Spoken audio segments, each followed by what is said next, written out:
आज हम बात करेंगे एक ऐसे मुद्दे के बारे में जो भारत के सामाजिक और राजनीतिक ताने बाने को समझने की कुंजी है। यह मुद्दा है जातीय जनगणना का। और इसे समझने के लिए हमें एक ऐसी किताब की ओर जाना होगा जो 1936 में लिखी गई थी, लेकिन आज भी उतनी ही प्रासंगिक है। बाबा साहेब अम्बेडकर की एनहिलेशन ऑफ कास्ट, जो न सिर्फ एक विचार है बल्कि एक क्रांति का आगाज है। एनहिलेशन ऑफ कास्ट को अगर मैं हिंदी में कहूँ तो इसे हम जाति का विनाश कहते हैं। सबसे पहले बाबा साहब की किताब एनहिलेशन ऑफ कास्ट के बारे में बात करते हैं। यह किताब 1936 में लिखी गई थी, जब बाबा साहब ने जात पात तोड़क मंडल के लिए एक भाषण तैयार किया था। लेकिन यह भाषण कभी दिया ही नहीं गया, क्योंकि आयोजकों को लगा कि यह अति उग्र है।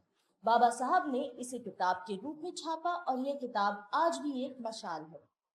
एनिलेशन ऑफ कास्ट में बाबा साहब कहते हैं कि जाति व्यवस्था भारत की सामाजिक संरचना का कैंसर है। यह न सिर्फ असमानता को जन्म देती है बल्कि इसे बनाए रखती है। बाबा साहब का कहना था कि जाति का खात्मा तभी संभव है जब हम इसे समझें, और समझने के लिए हमें डेटा चाहिए। जातियों की संख्या, उनकी सामाजिक आर्थिक स्थिति और उनके बीच की असमानताओं का आंकलन। बाबा साहब ने लिखा, जाति व्यवस्था को खत्म करने के लिए हमें पहले इसकी गहराई को मापना होगा। यानी जातीय जनगणना सिर्फ आंकड़े इकट्ठा करना नहीं है, बल्कि यह एक सामाजिक क्रांति की पहली सीढ़ी है। यह हमें बताएगा कि कौन सी जातियां शिक्षा, रोजगार और स्वास्थ्य में पीछे है।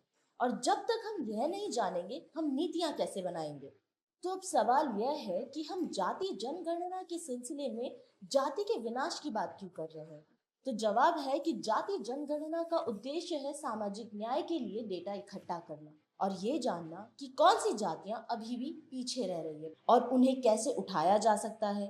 लेकिन हम डॉक्टर अंबेडकर के विचारों से इसकी तुलना करें तो क्या जाति जनगणना सामाजिक न्याय ला सकती है। अगर देखा जाए तो जाति जनगणना से हमें यह डेटा मिलेगा कि कौन से समुदाय अभी भी शिक्षा, रोजगार और सामाजिक न्याय से वंचित हैं। यह आरक्षण और कल्याण योजनाओं के लिए जरूरी है, जो बाबा साहब ने भी संविधान में दिए हैं। लेकिन जातीय जनगणना जात पात मिटा सकती है, यह हम नहीं कह सकते। लेकिन अगर इसका सही इस्तेमाल किया जाए तो यह समाज को मजबूत जरूर बना सकती है। अगर हम इतिहास में थोड़ा और पीछे जाएं तो आता है पूना पैक्ट।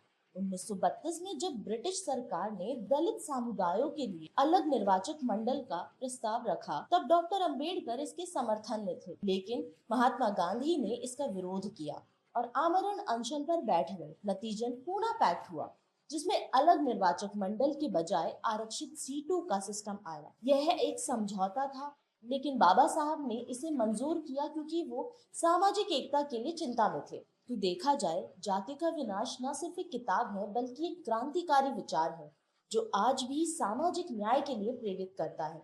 अब जब सरकार कई सालों बाद जातिगत जनगणना करने जा रही है और इस पर अभी बहस भी हो रही है, तो हमें ये समझना जरूरी है कि इसका असली उद्देश्य क्या होना चाहिए। इसी तरह की जानकारी के लिए देखते रहिए पब्लिक माइक, आपकी आवाज। अगर ये वीडियो पसंद आए तो लाइक करें, शेयर करें और चैनल को सब्सक्राइब करना ना भूलें। बेल आइकन भी दबाइए ताकि हर नई वीडियो आप तक पहुंच सके। तो कमेंट में बताइए आपका क्या विचार है जाति जनगणना पर। मिलते हैं अगले वीडियो में, तब तक के लिए जय हिंद, जय भारत।